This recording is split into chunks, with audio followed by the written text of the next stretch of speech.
আমরা বাসায় যাই, আমরা দুজন একসাথে যাই। ওই ছেলেটার প্রতিদিনই এভাবে বাজে ভাবে তাকায়। এরকম কালকে আমাদের সাথে একটা স্যার ছিল, ওই লোকটার কয়েকটা কথা শোনাইছি। তারপরে স্যার আমাদের সাথে করে বাসায় নিয়ে গেছে। নাটোরের লালপুরে সাগর আলী নামে এক মাদকাসক্ত যুবকের বিরুদ্ধে নবম শ্রেণীতে পড়ুয়া স্কুলগামী এক ছাত্রীকে শ্লীলতাহানির চেষ্টার অভিযোগ উঠেছে। এ ঘটনায় সহকারী কমিশনার শিমুল আক্তারের উপস্থিতিতে মুচলেকা নিয়ে অভিযুক্ত ওই যুবককে ছেড়ে দেওয়া হয়েছে।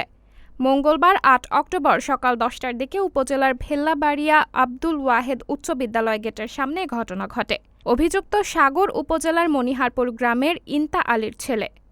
প্রত্যক্ষদর্শী ও ভুক্তভোগী ছাত্রের সহপাঠীরা জানান, গত কয়েকদিন যাবৎ ওই ছাত্রীকে ইভটিজিং করে আসছিল মাদকাসক্ত যুবক সাগর।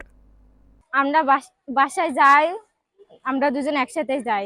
ওই ছেলেটার প্রতিদিনই এভাবে বাজে ভাবে তাকায়। প্রতিদিনের ন্যায় স্কুলে আসার সময় স্কুল গেটে ওই ছাত্রীকে জড়িয়ে ধরেন ওই যুবক। পরে ভুক্তভোগীর চিৎকারে স্থানীয়রা এগিয়ে এসে তাকে উদ্ধার করে এবং সাগরকে ধরে স্কুলের শ্রেণীর কক্ষে আটকে রাখে। পরে অভিযুক্ত সাগরের পরিবার দাবি করেন সাগর মানসিক ভারসাম্যহীন।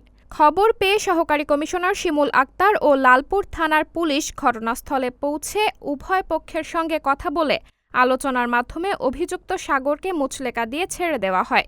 এ বিষয়ে সহকারী কমিশনার শিমুল আক্তার বলেন, অভিযুক্ত মানসিক ভারসাম্যহীন হওয়ায় ভুক্তভোগী পরিবারের সঙ্গে কথা বলে মুচলেকা নিয়ে তার পরিবারের কাছে হস্তান্তর করা হয়েছে। একটা ভালো মানুষ হলে চাবি ধরবি, এই হলো ঘটনা।